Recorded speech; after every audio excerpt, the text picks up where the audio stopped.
어렵게 또 한 번 더 모셨습니다. 몸이 요즘 두 개라도 모자르시는 분이신데요. 최근에 또 유튜브 채널까지 만드셔서 더더욱 바쁘십니다. 서강대학교 경제대학원 김영익 교수님 모셨습니다. 안녕하십니까 교수님. 예. 안녕하십니까. 저희가 4월에 녹화를 했는데 한 두 달 만에 10만 유튜버로 돌아오셨어요. 어떻게 그렇게 됐습니다. 이게 뭐 온오프라인 넘나들면서 요즘 아주 바쁜 생활을 하고 계시는데 좀 살도 좀 제가 뵀을 때보다 좀 빠지신 것 같고 요즘 너무 바쁘신 것 같아요. 그 최근에 만드신 유튜브 채널이 김영익 경제스쿨. 예, 김영익 경제스쿨이라고 해가지고요. 그 유튜브 채널 오픈하셨는데 4월 초에 하셨더라고요. 4월 7일 날 시작했는데 저희 두 달. 녹화하고 바로 얼마 안 돼서 채널이 또 이제 경제스쿨로 나와서 저희 주식 초등학교인데 저희는 어떡하라고 경제스쿨로 나오시면은 이거 골목상권 침해신데 이게 두 달 만에 벌써 구독자가 지금 거의 10만 명 육박하고 있단 말이죠. 이 채널 만드신 계기라고 할까요? 사실 제가 뭐 종목 같은 거는 증권사를 떠나가지고 거의 모르죠. 그런데 제가 그 거시경제 흐름을 계속 공부했으니까 이 거시경제 흐름에 따라 가지고 자산 배분을 좀 해보자. 예를 들어서 선행지수 순환변동치가 작년 6월을 정점으로 7월부터 꺾이기 시작했거든요. 뭐 그것만 꺾이는 걸 하긴 했더라도 뭐 삼성전자를 9만 5천 원보다 7만 원대, 7만 원 더 살 수가 있는 것이죠. 그래서 이런 그 거시경제의 흐름을 알면서 투자를 하면은 조금 더 안정적인 수익을 거둘 수 있지 않을까. 그래서 제 차례에는 뭐 미시적인 것보다도요 거시적인 흐름을 좀 이야기하고 있습니다. 네, 저도 바로 구독해갖고 업로드 될 때마다 이제 보고 있거든요. 근데 단순히 주식에만 초점 맞추신 건 아니고 방금 말씀하신 것처럼 거시적인 경제 상황이라든가 여러 분야를 다양하게 좀 다루고 계셔가지고 보시면 상당히 좀 유용한 채널이라고 생각이 들더라고요. 이렇게 광고해 주셔서 아닙니다. 광고 안 해도 이미 10만이시라니까요. 저희 1년 넘었는데 이제 12만인데 12만 6천인가 됐던데요. 무섭습니다. 그것도 저기 교수님 4월에 이제 오셔가지고요. 그 뒤로 조금 많이 늘었어요.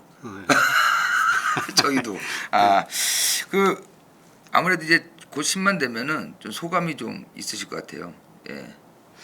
그래서 뭐 생각보다 빨리 그 구독자분들이 늘으셔가지고 저도 정말 그 원하시는 정보를 드려야 될 텐데 걱정이 많이 됩니다. 오프라인 미팅도 한번 하셨죠? 오프라인 미팅도 몇 분만 있게 하셔가지고 했고요.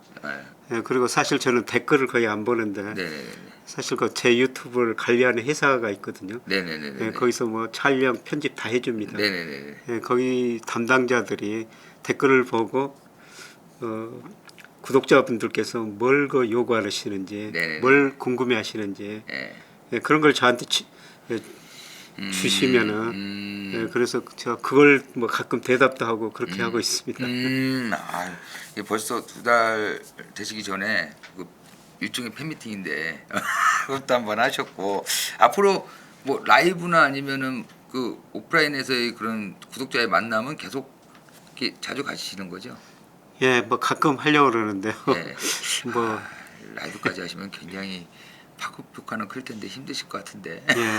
좀 여러 가지로 고민하고 있습니다. 좋은 거 많이 드시고 여름에 좀 체력을 좀 비축을 하셔야 될 것 같습니다. 교수님 본격적으로 좀 얘기를 나눠보면요. 벌써 이제 6월이잖아요. 상반기도 이제 얼마 남지 않았습니다. 근데 이 기대만큼 시장이 회복되지가 지금 못하고 있는데 오늘이 지금 녹화 날 6월 7일이거든요. 근데 오늘도 지금 장이 뭐 오전에 1% 넘게 코스피 코스닥 다 그렇게 빠지고 있습니다. 근데 뭐 주식뿐만 아니라 최근엔 부동산도 그렇고 뭐 코인도 그렇고 모든 것들이 다 지금 지표상으로는 거의 좀 최악 단계에 있는데요. 공교롭게도 또 신정부가 또 새로운 정부가 또 들어서고 또 좀 이런 타이밍이란 말이죠. 아직까지 뭐 정부에서 자본시장 관련해서는 뚜렷한 뭐 얘기는 없는데 지금 뭐 어떻게 보시나요? 저는 뭐 모든 것이 거품이다 그동안 이런 주장을 했었습니다만 채권 시장에서는 거품이 발생했다. 지금 금리가 많이 올랐기 때문에 거품이 거의 다 해소된 것 같고요. 그래서 요새는 제가 채권 투자를 좀 하십시다 이런 말씀을 드리고 있고요. 그다음에 주식은 지금 거품이 붕괴되는 과정일 것 같습니다. 그다음에 비트코인 같은 코인들도 아직도 뭐 더 떨어져야 할 것 네네. 같고요. 네네네. 이제 가장 큰 문제가 미국이나 우리나라 사실 저 집값에 제가 생각하는 상당한 거품이 발생했거든요. 네. 이 집값 거품이 한번 해소돼야지 우리가 새로운 투자를 시작할 때가 아닌가. 그래서 아마 내년이 가장 어려운 시기가 아닌가 저는 그렇게 말씀을 계속 드리고 있었고요. 네네네. 그런데 지난번에 제가 말씀드리면서 4월에 많이 떨어지고 5월 반등할 것이다 그랬는데 사실 제가 생각한 것처럼 그렇게 많이는 안 올랐어요. 아 그래서 이제 그 다음 여쭤보려고도 마침 했었는데 예. 그때 나오셔갖고 4월달에 말씀해 주셔갖고 예. 4월달 정말 장이 안 좋았어요. 예. 말씀하신 직후 정말 안 좋았고 예. 하반기에 잠깐 반등을 저희가 노리기는 했는데 뭐 우리나라뿐만 아니라 그때 미국도 마찬가지고 장이 예. 계속 생각보다 회복을 못 하더라고요. 예. 예. 뭐 그거는 음. 특히 저 우리나라가 인플레가 예상보다는 좀 더 높게 그죠, 나왔고요. 그죠. 예, 미국도 뭐 긴축, 뭐 고용 지표들이 예상보다 좀 높게 나와가지고 네네네. 또 더 금리를 올리겠다 이런 기대가 강하게 작은 것 같은데요. 예. 예, 그런데 제가 저 주가를 전망할 때 일평균 수출 금액 가지고 네네네. 뭐 4월보다는 5월이 증가할 것이다. 네. 예를 들어서 5월에 26억 7천만 달러, 4월보다 1억 달러 이상 증가했습니다. 네네. 예, 그런데 주가는 뭐 조금 오르다 말았는데요. 근데 이걸 보니까 6, 7월에는 네네네. 거의 5월보다는 조금 떨어져요. 그래서 제가 6, 7월에는 별로 안 좋을 것 같습니다. 구체적으로 제가 이렇게 네네네. 월별로 이야기하는 게 네네네. 굉장히 위험한데요. 네네네. 근데 6, 7월에는 그냥 지루한 조정일 것 같고요. 아마 8, 9월 가면서 한번 올라갈 것 같습니다. 예, 그래서 얼마까지 올라갈 것인가. 네. 그래서 올해 제가 박스권이 2,600에서 한 2,900 정도 될 것이다. 아 예. 근데 제가 2,900 말씀드린 거는 우리나라 명목 GDP로 구해보면 적정주가 한 2,900 나오고요.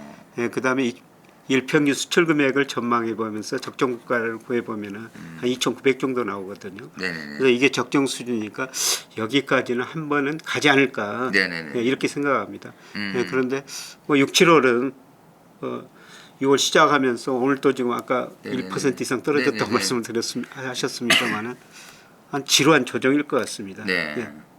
아니 그 4월에 말씀하시고 나서 반등을 했어요. 예. 실질적으로 중순 이후에 잠깐 예, 예. 반등을 했는데 갑자기 뭐 미중시도 안 좋았지만은 외인들이 뭐 계속 뭐 최신을 하다 보니까는 국내장이 영향을 너무 많이 받더라고요. 기관도 예, 마찬가지고. 예. 그 예상과 다르게 반등할 타이밍에서 가져야 되는데 못 가고 예. 다시 좀 주저앉는 이제 모습을 보여가지고 거기다 보니까 이제 개인들도 뭐 아무래도 좀 예. 심리적으로 위축될 예. 수밖에 없었고요. 네. 예, 그때 제가 말씀드렸던 것은 두 가지였었습니다. 일평균 수출이 5월에는 네. 증가할 것이다. 예, 그리고 환율이 뭐 1,290원 약간 넘었지 않습니까? 네네네. 예, 그런데 제가 생각하기에는 적정 환율보다 너무 높다.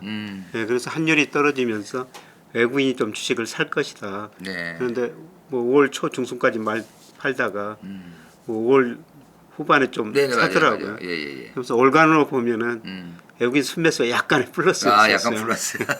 네, 그런데 지금 6월 들어가지고 다시 저 달러 강세되면서 원화 가치가 떨어지고. 그런데 오늘 또 1,250원 좀 환율이 네네. 넘게 움직이고 있는데요. 이 환율은 제가 보기에는 우리 경제력에 비해서 지나치게 높거든요. 저는 뭐 3분기 후반쯤 가면 환율이 1,200원 정도로 떨어지리라 보고 있어요. 그러면은 단기적으로 외국인이 우리 주식을 사는데 뭐 장기적으로 한국 경제가 어떻다, 기업 수익이 어떻다 이런 것도 보지만 단기적으로 환율이거든요. 네네. 환율하고 외국인 누적 순매수하고 구해보면 상관계수가 아주 높게 났고 방향이 거의 같습니다. 그래서 저는 환율이 뭐 1,200원 밑으로 떨어질 수도 있다고 보기 때문에 네네. 뭐 3분기에 가서는 외국인이 다시 한번 주식을 사리라 보고 있습니다. 네, 그래서 뭐 2,900까지는 못 가더라도 뭐 그 근처까지는 한번 갈 수 있다. 예.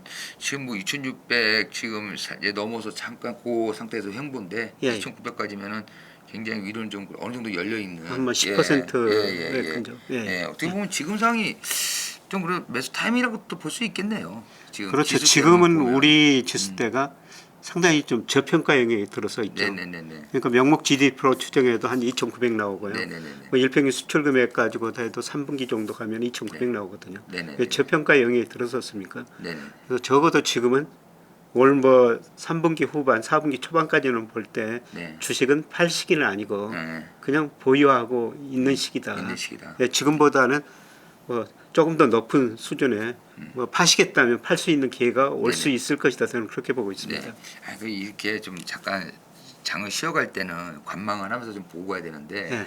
또 이 타이밍에서 있잖아요. 빠질 때 더 산다고. 예.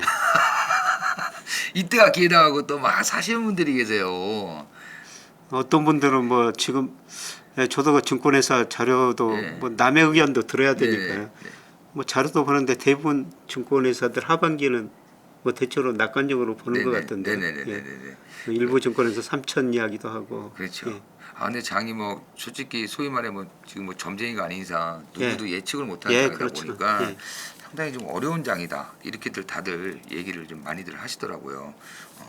최근에 보면 또 이제 한은이 또 5월 말에 금리를 한번 또 올리지 않았습니까? 예, 올해 들어서만 이제 세 번째 금리를 올린 건데 뭐 조만간 추경도 지금 신속하게 좀 이루어진다고 하고 일단은 물가를 좀 안정시키는 데 초점을 맞춰서 여러 가지가 나오는 것 같아요.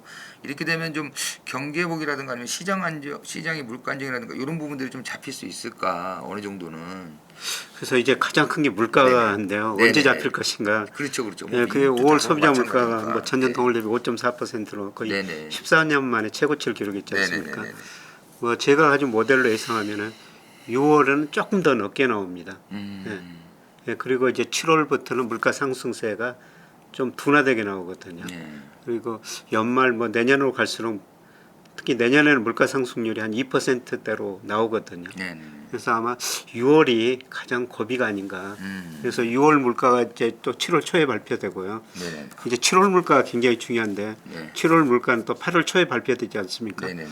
저는 7월 물가는 8월 초에 발표되는데 6월보다는 좀 낮아질 거라고 보고 있어요. 네네네네. 예, 그래서 우리나라도 물가가 한 6월을 고점으로 피크아웃 했다. 상승률만 보면요. 뭐 물론 연말까지도 뭐 저 5% 초반, 4% 후반 높은 수준을 유지하긴 할 텐데 네네네. 그래도 물가 상승률이 6월이 고점이었을 6월이 것이다. 고점이었다. 예, 7월 데이터 보면서 그런 예상이 가능하면서 뭐 그렇게 되면은 뭐 인플레 우려도 조금 가라앉고요. 뭐 강한 긴축도 못할 것이다. 네. 뭐 이런 이야기가 나오면서 주가가 좀 반등하리라 보고 있습니다. 예. 미국도 그렇고 우리도 그렇지만은 이 물가 이거 잡으려고 정말 뭐 금리도 오르고 별거 다 하지 않습니까? 예. 근데도 쉽게 잡히지가 않아요. 예, 물가가 이제 수요 측면에서 물가 상승이라면 좀 쉽게 잡을 수가 예. 있죠. 그저 금리 올리고 재정 긴축하고 그죠? 예, 그런 물가를 잡을 수가 있는데요. 예, 그런데 지금 요새 수요 측면에서도 한국은행 금리를 올리는데 정부는 또 돈을 또 풀고 있거든요. 그죠. 예, 그래서 수요 측면에서 좀 어렵고요. 근데 이번에 물가 상승률은 수요보다는 공급 측면에 있죠. 뭐 유가 등 국제 원자재 가격이 계속 오르다 보니까 그렇죠. 신문말로 뭐 한 경제신문에 이런 영국의 파이낸셜 타임즈 이런 게 나왔던데요. 예, 영란은행 총재가 네. 유가가 올랐다고 원유를 생산할 수도 없고 그 하청 노동자가 부족하다고 노동자도 데려올 수 없는 거 아닙니까? 그죠. 중앙은행이 할 수 있는 일은 그냥 그죠. 금리 올리고 통화 긴축이에요. 그렇죠. 그밖에 예. 없죠. 그래서 공급 측면의 물가 상승 요인은 중앙은행이 잡을 수가 없다는 거죠. 예, 그래서 물가가 좀 더 높은 수준 유지할 수밖에 없고요. 예, 그런데 문제는 지금 경기는 세계적으로 다 나빠지고 있거든요. 물가는 오르고 경기는 나빠지는데 중앙은행 물가 때문에 금리를 인상해야 되죠. 예, 그러면 이게 시차를 두고 결국 소비를 위축시키게 되거든요. 네. 자산 가격 떨어뜨리고. 예, 그래서 내년에는 저 수요가 위축되면서 저는 물가 상승이 많이 떨어지리라고 보고 있습니다. 어떻게 생각하면은 좀 극단적인 전망인데요. 작년 하반기부터는 인플레이션 이야기, 네. 요새는 스태그플레이션 네, 이야기죠. 맞죠. 예. 저는 내년 하반기 가면 또 디플레이션 이야기가 나오다고 생각해요. 수요가 많이 위축돼가지고 예, 경제 성장이 마이너스로 떨어지면서. 이게 우리가 생각하는 만큼 이 경제 이 시스템도 그렇게 도시대로 이렇게 돌아가지는 않는 것 같아요 지금요. 예. 예. 근데 정책 당국자들은 계속 연착륙이 그죠. 뭐 가장 정책 방향이죠. 네, 그렇죠. 예, 그래서 미국에서도 연착륙해야 된다. 우리도 연착륙해야 된다. 근데 이 제가 보니까 경제라는 거 연착륙보다는 경착륙하는 경우가 많고요. 특히 자산 가격은 거의 연착륙이었거든요. 그죠. 펀더멘탈을 가대평가하거나 떨어질 때는 가소평가해버려요. 예. 그래서 자산 가격에 저는 특히 앞으로 그 부동산 가격에 경착륙이 남아있기 때문에 이게 그 소비 위축 요인으로 내년은 작용하리라 보고 있거든요. 그래서 내년에는 경제가 전 세계적으로 마이너스 성장할 수도 있다. 이렇게 좀 보고 있습니다. 어찌됐든 간에 뭐 이제 부동산이 아직 뭐 남아있기 때문에 조금 지켜봐야 할 것 같은 부분이고요. 지금 보면은 이제 최근에 이제 시장 자체도 변동성도 크잖아요. 뭐 예. 하루 우리 뭐 미국도 마찬가지지만 우리도 그렇고 뭐 1, 2% 위아래로 움직이는 거는 뭐 너무 쉽게 볼 수 있어 갖고 가끔 이럴 때 보면은 주식은 조금 자제하고 뭐 ELS, 뭐 ETF 이런 데를 조금 더 생각하시는 분들도 있는데 그게 맞을까요, 교수님? 그래서 ETF가 좀 더 안정적이니까요. 사시는 게 바람직해서 그런데 특히 그 ELS 같은 것도 투자해야 되는데요. 그런데 저는 굉장히 좀 나쁜 기억이 있습니다. 네. 저 증권회사 다닐 때 뭐 ELS 캠페인을 했었거든요. 네. 뭐 사장님이 먼저 ELS 가입하고 맞죠. 뭐 임원들 전부 가입하라고 그러는데 맞죠. 사장이 가입하고 임원들도 전부 가입했었죠.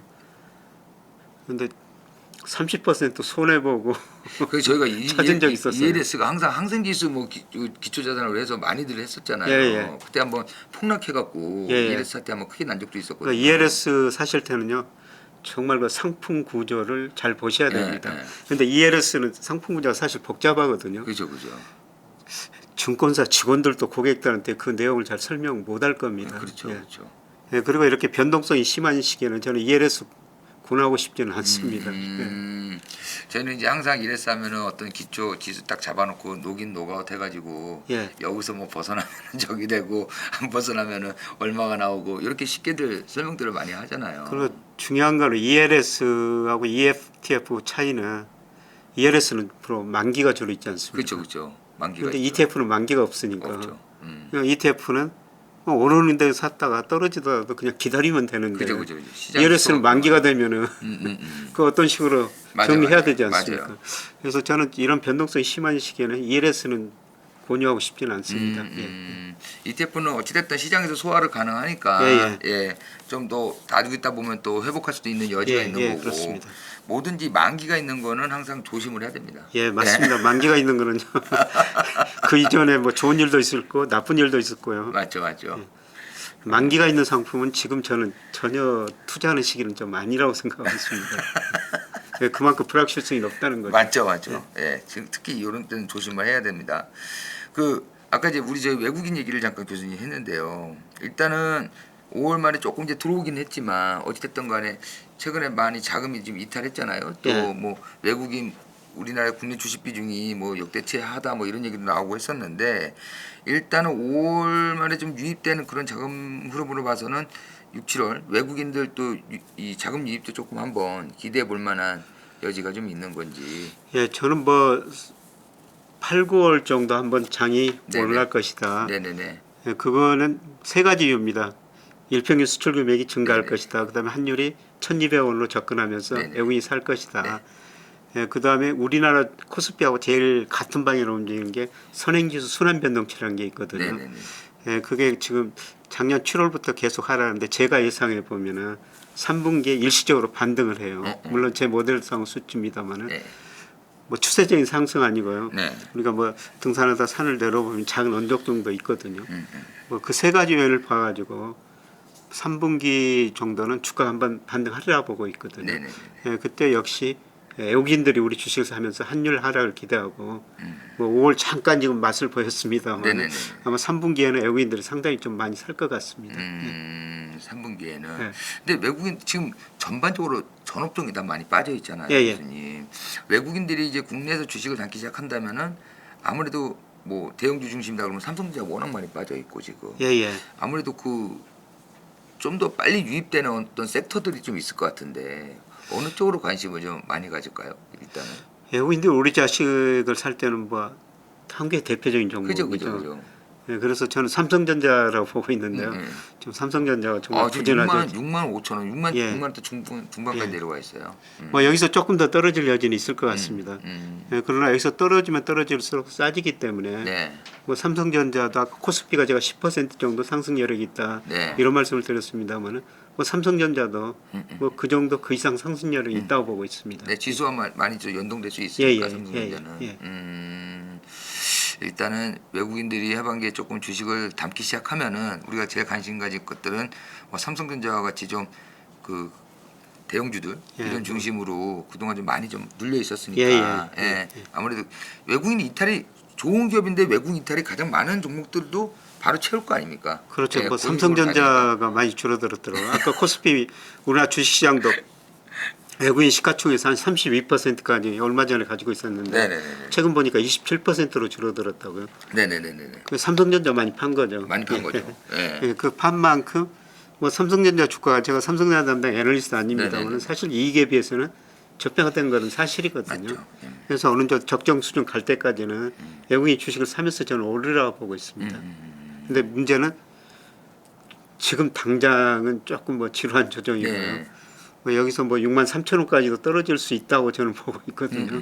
예, 그런데 그 가격 오면은 그렇죠. 뭐 너무 싸졌다고 저는 보고 있습니다. 그렇죠. 6만 5천 원에서 6만 3천 원 요 정도라고 본다면은 지금 크게 내려갈 여지는 없는 예, 거니까 예. 더 이상. 예. 그죠. 앞으로 뭐 5% 떨어질 확률보다는 10% 지금 수준에서 그렇죠. 오를 확률이 더 높다고 보고 있거든요. 그죠, 그죠. 예, 예. 전반적으로 다 내려온 상태에서 네. 뭘 담느냐에 따라서 달라질 텐데 괜히 또 이제 이상한 거 담으셔가지고 낭패를 보시느니 그래도 좀 안정적이면서 좀 상승 여력이 그래도 좀 높은 그런 기업 좀 종목들 한번 관심을 가져보시면 좋을 것 같고 그 중에서 이제 삼성전자도 하나다. 예, 한번 관심 있게 보시면 좋을 것 같습니다.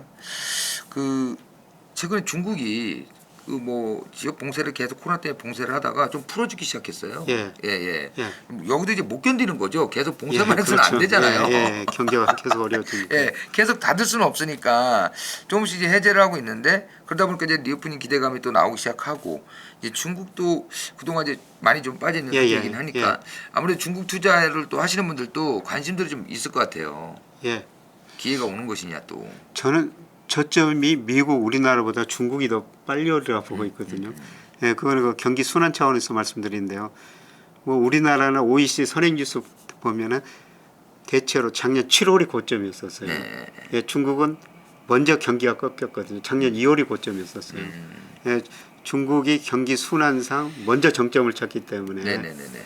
뭐 저점도 먼저 오리라 보고 있거든요. 그래서 지금 미국 같은 데는 금리 인상하고 그러지만은 예, 중국은 뭐 금리 인상 못하고 오히려 돈도 조금씩 풀고 있지 않습니까? 네네네. 그래서 오히려 그 저점은 세계 주식시장에서 중국 먼저 올 것이다.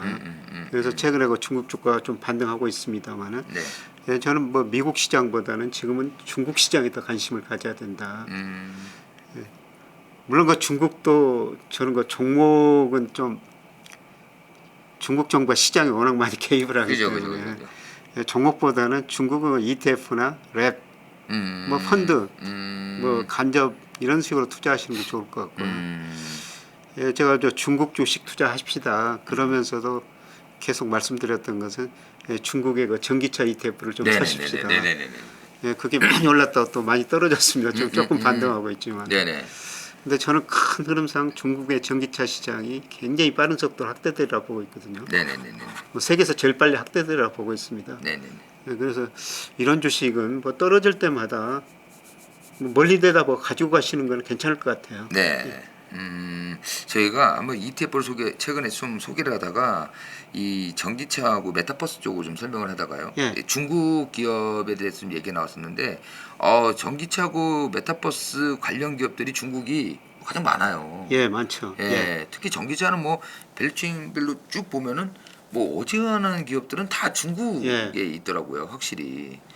근데 얘들이 진짜 좀 가대평가됐었어요. 뭐 PR이 80배, 120배. 네. 예, 그런데 최근에 보니까 뭐 상당히 좀 낮아졌더라고요. 예, 주가가 많이 떨어지다 보니까. 그래서 이럴 때 좀 멀리 내다보고 이런 주식은 그냥 가지고 뭐 떨어지면 더 비중을 늘려가면서 가지고 가셔도 괜찮을 것 같다. 그래서 제가 전체적으로 말씀드린 거는 저점은 미국보다는 중국 주식이 먼저 올 것이다. 그리고 중국 주식에서도 뭐 추세가 있는 주식은 뭐 전기차 ETF 같은 것일 것이다. 저는 그렇게 좀 보고 있습니다. 예. 미래 전망도 좋고. 예. 최근에 보면 미국 또 중국하고 미국이 약간 또 분위기가 좀 약간 좀 좋아지고 있어요. 좀 약간은. 예. 예. 지금 서로 어렵다 보니까. 예, 뭐 미국에서는 뭐 이제 관세 예. 뭐 인하 얘기도 나오고 뭐 여러모로 좀 중국에서도 뭐 조사하는 것도 조금 멈추고 뭐 서로 좀 화해까지는 아니지만. 예. 근데 미국 측면에서 어쩔 수 없을 것 같습니다. 예. 그 바이 아메리칸을 뭐 지난 정부 트럼프 정부 바이든 정부 그걸 네. 애치고 있지만요. 네. 아직 4월 무역 수지는 조만간 발표가 될 텐데 3월 미국의 무역 수지 적자가 1,098억 달러더라고요. 한 달에 1,000억 달러 넘은 건 역사적으로 처음이거든요. 네. 그만큼 아직도 중국에서 미국 사람들이 자기들이 생산 못하다 보니까 수입한다는 것이죠. 그런데 이제 물가가 미국이 상당히 오르니까 네. 바이든 대통령도 물가에 대해서 지금 중간 선거 앞두고 굉장히 그죠, 걱정하고 그죠, 있지 않습니까? 그죠, 그죠. 그래서 관세를 인하하겠다는 것이죠. 네, 네, 예. 네. 그러면은 사실 양국이 서로 좋죠. 예. 뭐 어찌됐든 간에 뭐 양국의 이해관계가 얽혀 있는 문제라고 하더라도 예. 그런 좀 제스처들이 이 글로벌 경제라든가 증시에 좀 보내주는 또 시그널 자체가 나쁜 건 아니니까요. 예, 그렇습니다. 예. 물론 저 기본적으로 패권 전쟁은 오래 갈 텐데요. 그죠, 그죠. 뭐 단기적으로 좀 쉬는 국면이 아닌가. 그렇죠. 예, 아니 예. 뭐 시진핑하고 바이든 두 분이 뭐 만나서 악수하지 않는 이상은 이거 언제까지 갈지도 모르는 거고 네. 항상 저희는 이제 그런 와중에서 좀 불안하게 사는 건데 그래도 일단은 좀 그런 분위기가 약간은 좀 조성이 됐다 이렇게 보이고 지금 그 아까 이제 잠깐 이제 교수님께서 언급을 해주셨는데 일단은 모든 자산 가격이 거품이 지금 붕괴됐고 내년 위기가 또 이제 올 거란 전망도 좀 해주셨고요. 예. 장기적 관점 앞으로 이제 내년이에요. 뭐 이제 하반기가 아직 남아 있긴 한데 또 이제 준비를 하는 분들 입장에서는 하반기만 볼 수는 없으니까 내년은 좀 어떻게 좀 생각을 하시는지 좀 구체적으로 보면 어떻게 전망할 수 있을까요? 예, 지금 작년 하반기부터는 인플레이션, 그다음에 지금 스태그플레이션 네네. 이야기가 되는데요. 이제 내년에는 특히 내년 하반기 보면 네네네. 경제 성장이 마이너스가 마이너스 되면서 수 있고, 저는 예. 디플레이션 이야기가 예, 많이 디플레이션. 나오리라고 보고 네네. 있거든요. 예, 그렇게 되면은 뭐 자산 가격이 한 단계 더 떨어질 것이다. 네. 예, 특히 제가 앞서 말씀드렸습니다만 채권 시장에는 거의 거품이 붕괴됐고요. 네네. 지금 주식 시장에서 거품이 붕괴되는 과정인데 1차 하락은 끝냈는데 내년 경기 침체로 2차 하락이 한 2차 번 더 하락이 남아 한번더 있다고 남아 보고 있고요. 예, 그다음에 제가 가장 우려한 거는 주택 가격이거든요. 네네. 사실 미국이나 우리나라 주택 가격 제가 뭐 주택 가격을 평가하는 소비자 물가 그다음에 소득 대비 주택 가격 그다음에 렌트 대비 주택 가격 이런 거 모든 거로 평가하더라도 네. 우리나라 미국이나 뭐 30-40% 가대평가됐거든요. 네네네. 주택 가격이 떨어지면 여기에 부의 효과로 소비가 더 위축될 수밖에 없어요. 그래서 저는 주택 가격이 많이 떨어졌다. 주택 가격이 폭락했다.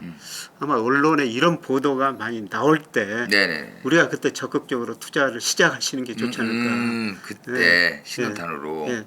지금은 뭐 주택 가격 우리나라는 지금 대전 대구 중심으로 먼저 떨어지기 시작했는데 네네네. 지방부터. 예.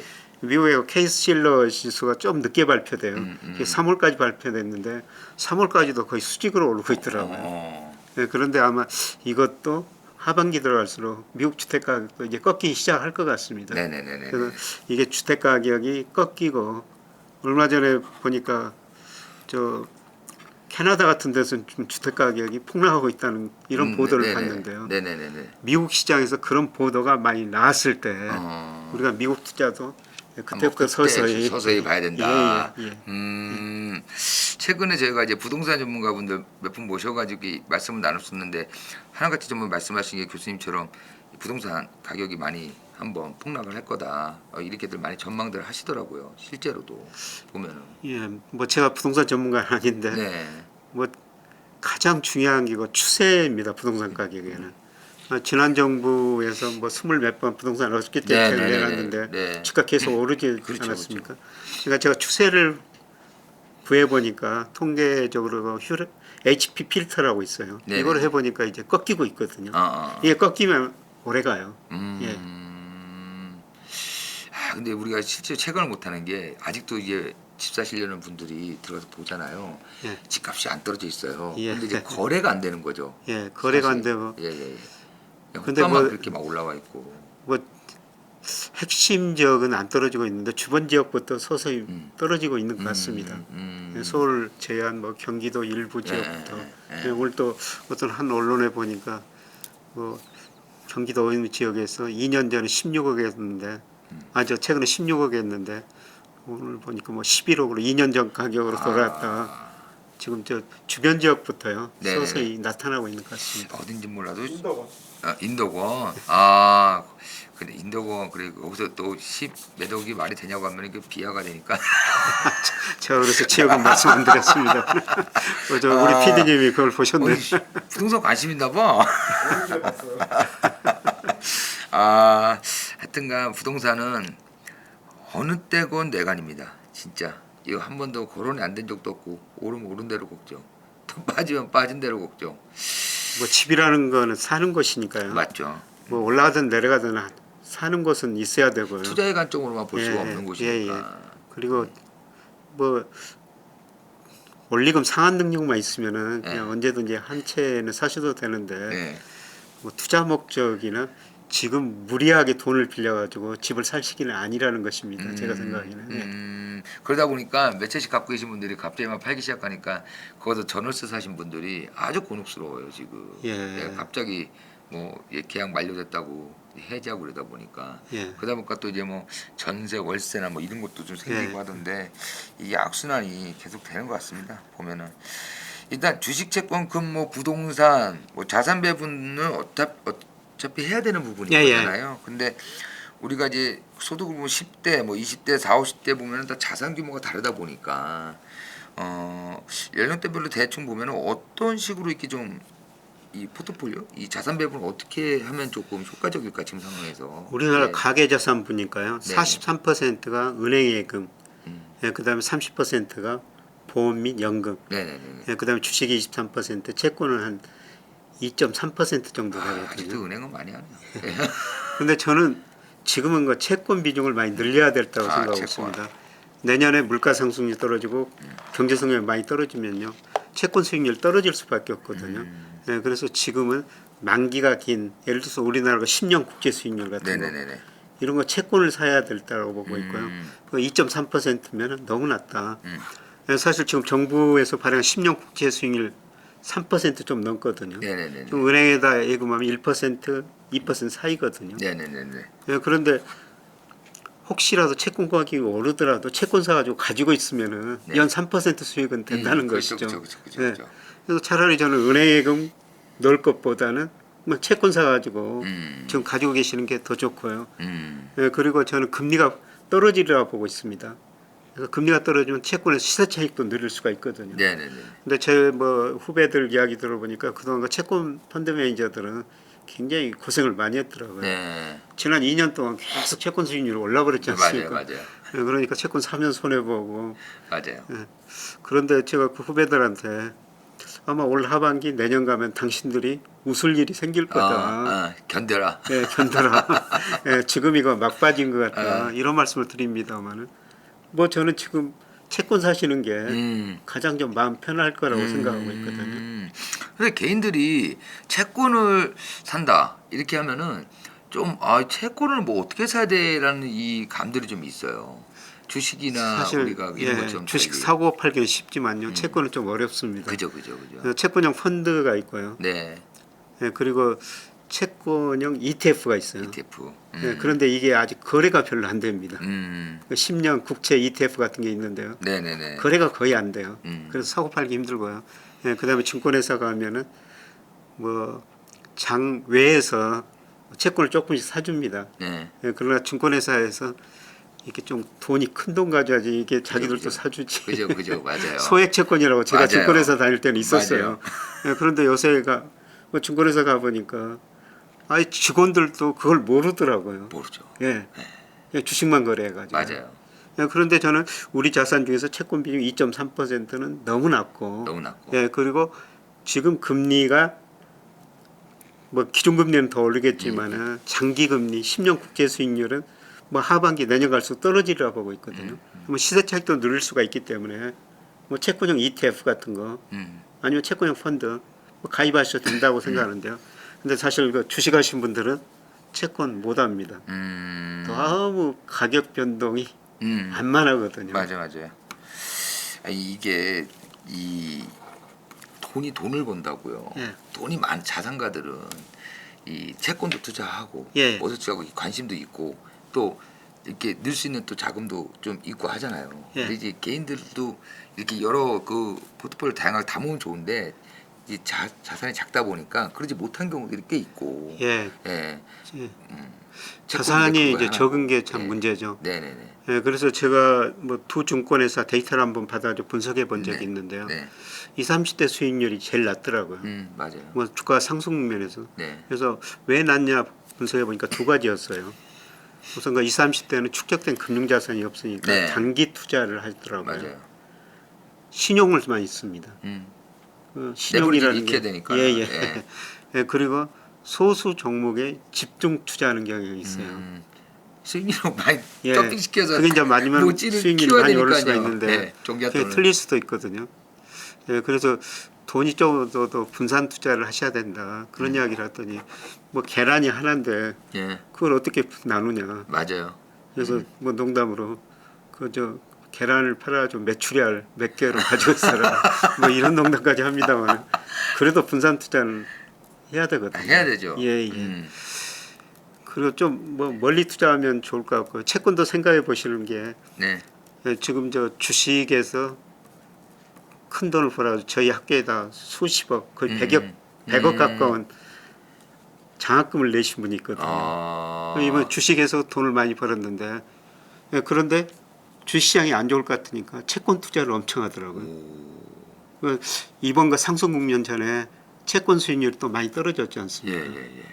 그러니까 채권도 뭐 국채 사는 게 아니라 일반 그 회사채를 사는데 예. BB 마이너스 혹은 BBB 예, 이런 것도 있거든요. 예. 근데 거기서 망하지 않을 회사 이렇게 수익률은 골라가지고 낮지만 좀 망하진 않은 회사들. 예. 그런 거 사가지고 돈을 많이 버는 것 같습니다. 그래서 그분 보니까 주식할 때 주식을 가감히 하고 채권 수익률이 떨어질 때는 경기가 나쁜 때거든요. 예. 주식은 안 됩니다. 예. 이럴 때는 또 가감히 채권하면서 그렇게 큰 돈을 벌어가지고 저희 학교에다가 또 기부하시고. 엄청난 돈을 기부하고 있어요. 야, 프로시다 프로. 그것도 일반 채권 또 국채 이런 것도 아니고 회사채 또 수익률 낮은 걸로 들어가서 투자 등급이 낮은 걸 들어가서 거기서 또 충분히 수익을 내주고 그렇게 단순히 들어간 게 아니라 기업에 대해서 꼼꼼히 또 다 살펴보는 그렇죠. 기업에 거잖아요. 대해서 철저히 분석을 하고요. 그죠? 예, 그리고 그분은 뭐 전문가들한테 돈을 많이 내고 배우더라고요. 제가 생각한 것보다 상상외로 뭐 최고의 전문가들 뭐 점심을 먹으면서 그다음에 가끔 자기 사무실로 뭐 모셔놓고 굉장히 많이 돈을 주고 제가 또 설마 했더니 굉장히 그런 큰 돈을 주고 배우더라고요. 아주 전문가들한테. 이런 분들이 그런 분들도 처음부터 이렇게 돈을 큰 돈 갖고 하시진 않았을 거 아닙니까 주식을. 근데 이제 그런 얘기를 하면 그래요. 그때는 시기가 돈을 벌 수 있는 시장이지 않았냐. 근데 코로나 같은 국면을 또 보면은 그런 기회는 온단 말이죠. 그런 기회는 늘 오죠. 그러니까 장기적으로 모든 자산 가격 장기적으로 상승하죠. 그러나 늘 그 사이클이 있거든요. 뭐 이런 사이클 누구도 정확하게 맞출 수 없지만은 이런 사이클상 자산배분을 잘 해야 된다는 거죠. 그러니까 우리가 꼭 코로나 터지면서 코스피가 1490까지도 떨어졌지 않습니까? 그게 이제 3000이 넘었지 않습니까? 뭐 그 정도는 아니더라도 저는 내년에 또 그런 기회가 한번 올 거라고 보고 있거든요. 이런 사이클을 잘 활용하시라는 겁니다. 그러니까 그게 뭐 장이 빠져갖고 운 좋게 들어가서 크게 이렇게 수익을 내고 나왔다 그런 개념이 아니고 공부를 해야 된다는 거예요. 결국은 그렇죠. 예, 해서 그런 타이밍이 왔을 때 제가 그동안 공부했던 거를 대입을 해봐서 이거는 한 번쯤은 내가 이제 한번 승부를 걸어볼 시장인 것 같다. 그런 것들이 다 거기서 바탕이 돼서 나오는 거니까요. 그럼 뭐 그런 분들은 사실 사이클을 오래 경험했죠. 네, 맞죠. 뭐 대표적으로 그 농구 투자자로 있지 않습니까? 네네네. 박모 씨. 네네. 그 제 증권회사 입사 동기예요. 아 맞아요. 갖고 여러 사이클을 그 얘기하십니다. 여러 사이클 경험을 했잖아요. 네네네네. 네, 그리고 그런 사이클이 올 때마다 부를 더 늘려가거든요. 맞아요. 사실 그 친구도 뭐 그야말로 흑수저죠. 아, 맞아요. 예. 그래서 증권회사 다니면서 그 월급 받아가지고 그 돈으로 그렇게 시작해가지고 그 큰 돈이 된 거 아닙니까? 맞아요. 그러니까는 우리 그 주인공부 우리 권영욱 대표도 한번 만나 뵙고 얘기를 들어보면 그런 분들도 뭐 100% 성공을 하시는 건 아니에요. 맞습니다. 예. 주식이라는 거는 뭐 이렇게 누가 잘한다고 해서 뭐 무조건 수익을 낼 수 있는 부분이 아니기 때문에 근데 경험이 쌓이고 공부를 그만큼 하면 손실을 최소화하고 기회를 잘 잡을 수 있다. 제가 말씀드린 거는 누구 말도 듣지 말고 자기가 잘하는 거 지금 뭐 제 이야기도 듣지 마시고 아니, 들어야죠. 참고를 해야죠 교수님 말씀은. 그저 박 대표가요. 네. 뭐 여러 가지 주식 사가지고 이제 저 만나면은 이런 주식 한번 사보라고 그러거든요. 근데 꼭 제가 산 주식만 떨어지더라고요. 다른 주식은 오르고 그럴 수가 있습니다. 원래 이렇게 추천을 한 종목들은 잘 안 되더라고요. 예, 맞습니다. 예. 그렇게 돈 많이 번 친구도 뭐 저한테 이런 주식 한번 관심 가져보고 사라고 그래요.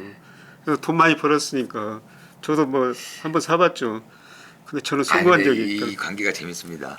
교수님도 이게 누구 말 듣고 주식 사실 분이 아닌데 또 그런 분이 또 말씀하시면은 또 한번 사게 되고 아들 기업을 또 보셨을 거 아니에요. 근데 뭐 그래도 다 분석하고 들어가는 기업들이긴 한데 이 뭐 시장 상황이 어떻게 바뀔지도 모르는 거고 그 기업이 또 어떻게 바뀔지도 모르는 거라. 제가 잘하는 거는 손절매를 잘한다는 겁니다. 남이 추천해가지고 그런 주식 샀다가 뭐 저는 제 그 수익률 몇 % 떨어지면 무조건 팔아야 된다 원칙을 정해놨거든요. 네. 네. 손절 예. 우리 저기 박 대표님이 주신 것 중에 손절 많이 하셨나 봐요 교수님. 많이는 안 하고 몇 번 했습니다. 손절 몇 프로 하시는지 알려주실 수 있어요? 아 우리 교수님. 손절매가 몇 프로 되시는지? 교수님 딱 가이드라인 손절 가이드라인. 아 손절 가이드라인요. 네, 딱 몇 %요? 네, 10%입니다. 10%. 아 로스코 이게 딱 10% 떨어지면은 아 그냥 나중에 뭐 오를 수 있다고 생각하더라도 떨어지면 다시 사면 되지 않습니까? 무조건. 예, 무조건 그 10% 되면은 뭐 아주 특정한 종목을 제외하고는요, 예, 그냥 팝니다. 예, 특히 그 가끔 그 인버스도 투자하는데요. 네. 인버스는 5% 마이너스면은 예, 인버스는 절대 오래 가지고 있는 거 아니거든요. 그죠. 5% 되면은 마이너스가 되면은 아, 제 생각이 틀렸구나, 제 모델이 틀렸구나, 과감히 손절매를 해버립니다. 아, 그거는 빠를수록 좋습니다. 손질을 빠를수록 좋은데 보통 사람들이 2차인 거예요. 대부분 우리 일반 투자자들이 그걸 잘 못하지 않습니까? 손절을. 아, 이것도 내가 팔면 갈 것 같은데. 예, 늘 그런 생각을 얘기를 하면서. 근데 뭐 10% 떨어졌다 다시 오를 수도 있죠. 그죠. 예, 그런데 뭐 저 나름대로 딱 규칙을 정해가지고요. 네. 아니 그 어떤 분은 느는 종목마다 자꾸 이렇게 10%씩 빠지니까는 이러다 자산이 하나도 안 남는다 해갖고 가지고 계신 분도 있어요. 아 이렇게 계속 손절만 하다 보면 자산이 안 남는다. 얼마 되지도 않는데. 물론 그 종목에 따라 다르고요. 주가는 건 장기적으로 오르니까 네. 그냥 오랫동안 기다리면 되기는 되는데요. 맞아요. 예, 그런데 그 사이에 뭐 현금을 가지고 있으면 굉장히 좋은 기회들이 올 수가 있거든요. 그죠. 예. 그게 사람 환장한 겁니다. 지금 기회인데 가지고 있는 현금은 없고 사놓은 주식은 저기 바닥에 가 있고 살아날 기미를 안 보이고 손절하기는 좀 뭐하고 이런 분들이 진짜 미치는 거거든요. 저 박 대표가 이렇게 들으면 여러 뭐 다른 거는 올랐잖아 이런 이야기를 할 것 같은데. 구독자 여러분 보시면 우리 지금 주식시장에서 큰 분들 아니십니까? 우리 박육 대표님도 그렇고 우리 김혜 교수님도. 하지만 두 분도 이렇게 종목을 서로 추천하고 맞다가 손절도 하시고 이러신다. 이게 다 가르침이 있는 겁니다. 예. 하지만 뭐 그런 걸 떠나서 우리 김혜 교수님의 이 거시경제를 바라보시는 이런 뷰는 항상 우리가 참고를 해볼 만한 것들이 너무 많습니다. 꼭 하시고 교수님도 코인 혹시 하시나요? 아 저는 안 하고요. 예. 제 집사람하고 제 아들이 예, 전에 한번 했었습니다. 저번에 이어서 보면 사모님께서 투자에 상당히 공격적이세요. 아, 적극적이세요, 적극적. 아 이번 상승률이 아니고 그때 아마 2015년 17년인가. 그때. 네, 그때 한번 또 크게 올랐지 않습니까? 네. 네, 그때 좀 돈 벌었다고 좋아하더라고. 그래서 그거 떨어진다고. 네, 그리고 저 토요일 일요일은 사실 쉬어야 되지 않습니까? 예. 휴식을 취하는데 그 코인은 계속 그 토요일 일요일도 그러더니까. 맞아요. 네, 그래서 그때 좀 팔고 나왔었어요. 좀 네. 손해 보고. 네, 그런데 그 뒤로 최근에 엄청 이 떨어지기 전에 엄청 올랐지 않습니까? 네네네. 그래서 주변에서 저희가 아내가 코인 투자한 줄 소식을 그 이야기를 많이 듣고 저희가 굉장히 부자된 줄 알아요. 근데 그때 처리했고요. 그런데 저는 여기서 좀 코인이 한 200여 개, 네네네. 180여 개 상장돼도 네네네네. 지금 듣고 있는데 네. 많이 없어질 거예요. 거기서 살아남는 몇 개는 다시 오리라 보고 있거든요. 네네네. 네, 그런데 저도 뭐 조만간 한번 투자해 보려고 생각하고 있습니다. 비트코인 같은 비트코인이요. 비트코인은 정말 괜찮아요. 살아남을 거예요. 예. 이런 것들은 저는 장기적으로 달러 가치가 떨어지고 미국 경제 실려도 장기적으로 하락할 것이기 때문에 저는 비트코인 같은 거 한번 지금 더 떨어지면은 한번 좀 투자해 보려고 지금 생각 중입니다. 저도 이 코인 나와갖고 한참 할 때 좀 관심 갖고 몇 개 이렇게 좀 해봤는데 결국은 한 개를 거의 수익을 못 낸 거예요. 왜냐면 수익 났는데 안 판 거죠. 뭐 이렇게 뭐 주변에 그 얘기에 휩쓸려서 근데 결국은 못 했는데 돌아가서 비트코인밖에 할 게 없겠다. 예. 그래서 비트코인만 하게 되더라고요. 그러니까 유동성이 축소되는 과정에서는요. 네. 모든 자산 가격이 본질 가치로 돌아옵니다. 그래서 본질 가치 밑으로도 경착륙 할 수가 있죠. 네네네네. 그런데 가치가 없는 것들은 사라져요. 음. 그러니까 유동성이 축소되는 국면에서는 가치가 없는 것들, 보이지 않는 것들은 가능한 투자를 안 하시는 게 안 하는 게 좋습니다. 좋다. 예. 그래서 이번에 루나 사태가 굉장히 커가지고 지금 뭐 그걸로 인해서 뭐 이 사회적 문제까지 지금 막 일어나고 있었거든요. 뭐 그 테라 대표가 또 뭐 새로운 것도 만든다. 또 이런 새로운 거 얘기도 나오고. 만든다고. 예. 근데 사람들은 또 그런 얘기를 보면은 또 혹해서 한단 말이죠. 또 예. 그러니까 코인에서는 자꾸 이런 부분들이 한 번씩 문제가 불거져서 나오니까는 시장의 신뢰가 뚝뚝 떨어지는 것 같아요. 그게 붕괴되기 전에요. 네. 저희 학생들이 그 이야기를 많이 해요. 음. 테라 루나. 네. 그래서 그게 뭔데? 제가 물어봤더니 뭐 이런 거래요. 야, 이런 거는 지금 이런 시기에는 투자하는 거 아니다. 그랬는데 그 며칠 후에 그런 사건이 터지더라고요. 맞아요. 예. 전 루나 이번에 사건 터지고 처음 들어봤거든요. 제가 이게 게을러서 그런지 저도 코인을 안 봐서 터지기 전에 좀 저희 학생들한테 들었습니다. 그래요? 저는 예. 루나를 이번에 알았어요. 예. 이런 코인이 있다는 사실을 이번에 알았는데 그러니까 모르는 사람도 좀 많이 있기도 하지만 그래서 가끔 그런 얘기 있지 않습니까? 부지런한 새가 먼저 먹힌다는 얘기도 있는데 이 너무 또 이렇게 밝으면 예. 저 반대로 제가 게을러서 이런 걸 좀 못하는 것도 있지만 너무 밝아서 이런 것들을 또 처음에 들어가셨던 분들은 그래도 수익을 많이 냈었다고 하더라고요. 예. 근데 뒤에 이제 가셔가지고 그런 사태가 났는데 마지막 사태 나고도 여기서 한번 또 해볼 만하다고 또 들어가셨다 또 손해 보신 분들도 있고. 예. 이렇게 좀 투자를 이런 분석이 아닌 심리나 뭐 이런 그 운 이런 거에 기대서 하면은 안 될 것 같은데. 주식은 그게 아니지 그래도 이 정도는 아니지 않습니까? 그렇죠. 주식은 그래도 눈에 보이는 게 그죠. 있으니까요. 뭐 기업이 있고 공장이라도 기업이 돌아가면 있고 공장이 더 있고 그런데 네. 저는 유동성이 축소되는 국면에서는 본질 가치가 없는 것들은 네. 전혀 투자해서는 안 된다고 생각하고. 하여튼 교수님도 그러긴 하시지만 코인에 대한 투자는 그래도 생각 있으시고 저는 조만간 한번 해볼 생각입니다. 한다면 비트코인이다. 그렇습니다. 비트코인 지금 가격이 좀 나쁘진 않은 것 같습니다. 지금 뭐 3만 달러 네네. 안팎에서 네네. 달러 기준으로 움직이는 네네네. 제 모델에 이제 비트코인도 넣었어요. 그러세요? 그래가지고 거기 모델에 따라 가지고 한번 투자해 볼 생각입니다. 비트코인. 비트코인 관심 가져야겠다.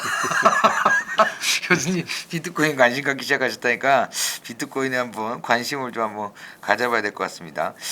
제가 요즘 교수님이 이렇게 많이 출연도 하시고 직접 또 유튜브 채널도 운영하시고 그 와중에서 또 책까지 이번에 내셨어요, 교수님. 요 앞에 요 책입니다. 이야, 이거 저희가 고맙습니다. 이 교수님께서 이번에 신 더 찬스라는 책을 저희 구독자 한번 캠페인에서 추첨을 통해서 좀 나눠드릴까 또 이런 생각도 좀 하고 있고요. 이 책은 좀 쓰신 지가 얼마나 되신 거예요? 어느 정도 5월 집필 말에 기간이 나왔습니다. 이 집필 책은요. 사실 뭐 이 책은 솔직히 말씀드리면은 네네네. 이 출판사에서 제가 6시간 강의를 했거든요. 인터넷 강의를. 그 예. 강의 내용을 바탕으로 강의 내용을 옮겨 쓴 겁니다. 출판사에서. 그러다 보니까 제가 글 쓰면은 네네네. 조금 조심스럽게 문장도 조심스럽게 쓰고 네네네. 그러는데 제가 강의할 때는 좀 직설적으로 이야기하거든요. 네네네. 그러니까 그 강의 내용 말이 그대로 직설적으로 들어가지고 야, 우리 출판사 영리하시네. 그걸 또 워딩을 따가지고 또 이거를 책으로 또 그 표현이 만들어서. 아주 직설적입니다. 이런 책이 또 먹히는 거 아닙니까? 소위 말해. 그래서 저 독자분들이 제 의도를 파악하기는 네네네. 훨씬 더 그냥 직설적으로 그거 옮겼으니까요. 예. 좀 쉽죠. 이 책을 좀 옮겨서 내도 되겠습니까라고 출판사에서 물어봤을 거 아닙니까, 교수님? 예. 예. 아니 이 출판사에서 원래 그렇게 하더라고요. 제가 7번째인데 예. 각 분야의 전문가들을 모셔다 강의를 하라고 그러고 그 다음에 예. 책으로 좀 옮기고. 책으로 옮기고. 대충 좀 알고는 가셨구나. 예, 교수님. 7번째입니다 제가. 제가 뭐 첫 번째만 안 했을 텐데요. 7번째더라고요. 그래서 출판사가 이렇게 해갖고 조금 굉장히 좀 좋은 반응을 얻었나 봅니다. 더군다나 그러니까 요즘 한참 또 이렇게 많이 이슈가 되신 분들 모셔다가 이렇게 강의하고 또 이렇게 책을 내는 거 아니겠습니까 또. 근데 이 책이 뭐 생각보다는 잘 팔린 것 같습니다. 근데 저는 뭐 제 책 얼마 팔리는 것보다 저는 책 인쇄 지금 이게 16번째 책인데요. 예. 인쇄는 전부 기부하고 있거든요. 아유.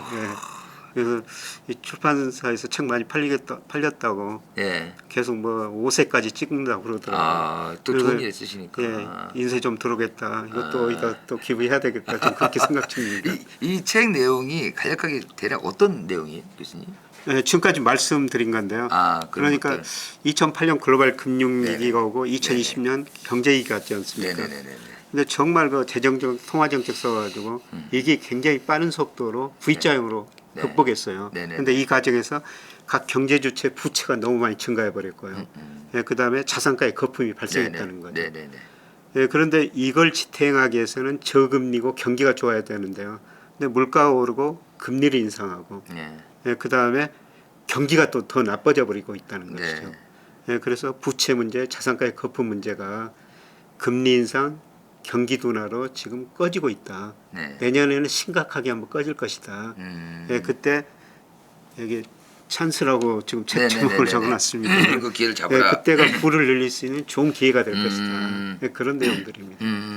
오늘 이렇게 교수님하고 말씀 나눈 내용도 이 안에 다 보면은 책에도 다 포함되어 있는 내용들이기 때문에 좀 단순하게 우리가 주식 관련 책들은 시장 관련 책들은 보면은 이 집필하는 기간이 있다 보니까 나오는 시점하고 조금 안 맞을 때가 있단 말이에요. 근데 이거 같은 경우에는 앞으로 조금 내다볼 수 있는 책이다 보니까는 지금 많이들 또 보시면 참고가 될 수 있는 책인 것 같습니다. 늘 시대가 변하니까 이 책에 최근 데이터가 들어갔는데 또 원리 바뀔 때마다 데이터들이 새로 발표되고 그렇죠. 데이터는 계속 좀 업데이트를 해야 됩니다. 그죠. 그런 데이터는 이제 교수님께서 채널에서 또 이제 많이 말씀해 주실 거고. 그래서 뭐 농담입니다만 제가 혹시라도 다음 생에 강의를 한다면 뭐 경제 강의는 안 하겠다. 철학이나 인문학 강의하신 분들은 오래 가죠. 강의 자료 뭐 책 한 번 1년, 2년도 쓸 수가 있거든요. 근데 이 책에 여러 데이터가 들어가 있습니다만은 이게 다음 달 또 다음 달에 계속 데이터가 발표되면은 제가 그 데이터를 모델에 넣고 또 수정 전망을 해야 돼요. 그죠.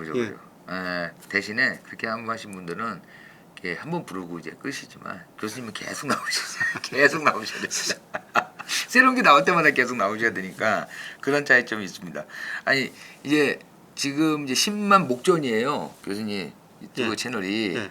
그 보통 우리가 다른 채널들 보면요 10만, 20만 뭐 하면은 이렇게 뭐 10만 기념 뭐 라이브도 하고 뭐 공약도 하고 뭐 하던데 교수님께서 뭐 준비하시는 거 있으십니까? 지금 제가 저 학교에서만 지금 강의를 하고 있거든요. 근데 그 강의 내용을 바탕으로 일반한테도 한번 해보자. 제 유튜브 관리하는 회사에서 네네네. 뭐 그거를 좀 계획을 세워가지고 어떤 식으로 하겠다 네. 발표를 해놨더라고요. 예, 예, 예. 그래서 제가 여러 가지 경제 지표를 어떤 식으로 어디서 발표하고 그걸 가지고 어떻게 해석하고 그거에 따라 가지고 자산 배분을 어떻게 해야 될지 네네네네. 뭐 그런 강의를 한번 하반기부터 해볼 계획입니다. 예, 예. 강의를 예. 이게 코로나가 좀 이제 풀려서 예. 그 이제 오프라인 행사들을 많이 하잖아요. 예. 근데 아무래도 이제 그동안 온라인으로 많이 비대면으로 했었는데 이제 교수님께서도 직접 이렇게 구독자라든가 아니면은 우리 투자자분들하고 만나서 소통하는 시간들 좀 많이 늘려갈 수 있겠다는 생각이 좀 듭니다. 예, 예. 지난번에 한 10분 모셔다가 되게 조금만 모으셨더라고요. 예. 예. 예, 그때는 뭐 처음이니까요. 네. 예, 그런데 그 보면서 참 열심히 공부하시더라고요. 예. 열심히 공부하시면서 주식을 샀는데 최근에 다 손해를 보셨죠. 근데 종목 공부는 정말 열심히 하셨는데요. 네네네. 근데 아무리 좋은 종목이라도 이번에 떨어졌지 않습니까? 네네네네. 그 큰 거시경제 흐름 이거에는 장사가 없거든요. 맞아요. 삼성전자 같은 그렇게 좋은 종목도 95,000원에서 65,000원까지 맞습니다. 떨어졌거든요. 맞습니다. 예, 그런 걸 종목 공부는 정말 열심히 하시는데 이런 거 시대의 흐름을 좀 아셔야 되겠더라. 그러니까 선행지수 하나만 알면은 삼성전자 95,000원에서 안 사시거든요. 그죠. 삼성전자 정말 좋은 주식입니다. 이거 장기적으로 시간이 흘러가면 다시 10만 전자 넘을 거예요. 예, 그런데 이런 거시경제의 흐름을 조금 공부하셨다면은 삼성전자 95,000원이 아니라 지금 뭐 65,000, 7만 원에서 많이 살 수 있을 텐데 네. 예, 그런 생각이 많이 들었었습니다. 이게 10분 아니라 더 많은 분들이 좀 들을 수 있는 기회를 가졌으면 좋겠고 여기 우리 교수님 계셨던 하나금투 우리 한마음홀 그 2층 굉장히 넓지 않습니까? 예, 예. 거기서 뭐 하십니까? 거기서 한번 저희도 계획이 한 7월 정도에 있습니다. 예. 예, 거기 굉장히 강당 넓죠. 넓죠. 예, 저도 전에 거기서 몇 번 강의. 저희가 거기가 꽉 채울 수가 없어요. 투자 설명회를 한 번씩 하면은 어지간해서 못 채웁니다. 예. 거기를 교수님을 다시 한번 그때 제가 오프라인 행사 때 한번 초빙을 해서 거기를 한번 꽉 채워보는 계기를 한번 만들어봤으면 좋겠습니다. 교수님하고 두 번째 만나면데 사실은 좀 교수님을 너무 저희는 간절히 원해요. 자주 모시고 싶은데 이게 또 두 번째 모셨는데 다음 세 번째는 또 기약이 없어서 교수님 계속 섭외를 바로바로 넣어가지고 교수님하고 계속 좋은 얘기 많이 나눴으면 좋겠고요. 뭐 그 앨런 케이라는 분이 이런 말을 하셨다고 해요. 미래를 예측하는 최고의 방법은 미래를 창조하는 것이다. 결국 이 위기를 미리 감지하고 기회로 바꿔내는 창의성이 지금 시대에 가장 필요한 능력이 아닐까 뭐 그런 생각이 드는데요. 우리 김혜익 교수님 이 뭐 운영하신 채널이라든가 아니면 나와서 말씀하신 것들을 잘 우리가 활용을 하면 충분히 이런 것들이 이루어질 수 있겠다. 예, 그런 그 생각을. LK 좋은 말씀하셨는데요. 네, 저번에 우리나라에서 가장 큰 거 민간 연구소 중에서 기업 CEO들을 초청해가지고 저한테 강의를 하라고 그러더라고요. 그래서 제 강의가 끝내니까 그 진행자가 바로 지금 국 부장님이 하신 이야기를 하더라고요. 그래요? 미래는 예측할 수 없다. 미래 예측할 수 창조하는 것이다. 창조하는 것이다. 네, 창조하는 게 맞습니다. 맞아요. 지금 상황에 딱 맞는 말이에요. 예측을 어떻게 합니까? 예, 맞습니다. 미래 예측하면 그 하신 분이 나와서 얘기하실 필요가 없어요. 본인이 잘 하셔갖고 예측하셔갖고 보시면 되는 거지. 예, 맞습니다. 창조하는 겁니다. 예, 그냥 경험과 그리고 또 지식을 나눔으로써 그 투자자분들이 어지간하면 좀 실패하지 마시고 투자에서 성공하시기를 바라기 때문에 그런 것들 나누는 거다 이렇게 보시면 되는 거고요. 우리 교수님께서 항상 이렇게 뭐 아까 월별로 뭐 5월, 6월, 9월 이런 말씀도 하셨지만 또 어떤 분들은 5월, 6월, 7월 이것만 또 보고 계신 분들이 있어요. 그런 것만 보지 마시고 좀 그 앞으로 시장의 어떤 흐름이라든가 이런 부분들을 잘 참고를 하셔라. 그렇게 말씀을 드리고 싶습니다. 교수님 오늘 바쁘신데 또 이렇게 나와주셔서 감사하고요. 저희가 또 조만간 또 교수님 또 뵙기를 바라겠습니다. 교수님 고맙습니다. 고맙습니다. 네.